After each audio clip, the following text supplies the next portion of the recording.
મહાનગરપાલિકાની ચૂંટણી આચારસંહિતા લાગતા જ અધિકારીએ ખેલ પાડ્યો.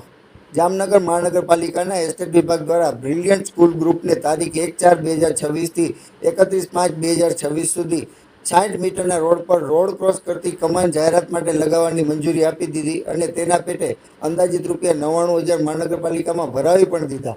પરંતુ કહે છે ને કે નસીબ ખરાબ હોય તો સાંઢિયા પર બેસો તો પણ કૂતરું કરડી જાય તેવો ઘાટ સર્જાયો.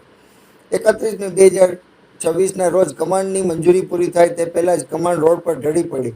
નસીબ જોગે કોઈ જાનહાનિ થઈ નથી, પરંતુ સવાલ એ થાય છે કે આવું કઈ રીતે બન્યું?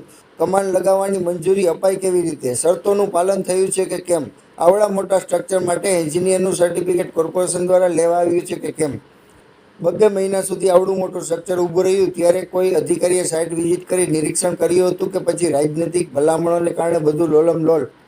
સ્ટ્રક્ચર પડ્યા બાદ બ્રિલિયન્ટ સ્કૂલના સંચાલકો પર કોઈ કાર્યવાહી થશે કે કેમ, એ પણ એક સવાલ છે. કેમ કે સામાન્ય રેકડી પથ્થારવાળા રસ્તા પર હોય તો તેને મહાનગરપાલિકાની એસ્ટેટ શાખા દ્વારા રેકડી અથવા પથ્થારો માલ જપ્ત કરી દંડ ભરાવી બાદમાં છોડવામાં આવે છે. હવે જોવું એ રહ્યું કે આ કેસમાં શું થશે. અચાનક મહાનગરપાલિકાના 2 અધિકારીઓ રજા પણ કેમ ઉતરી ગયા એ પણ લોકોને સમજાઈ નથી રહ્યું.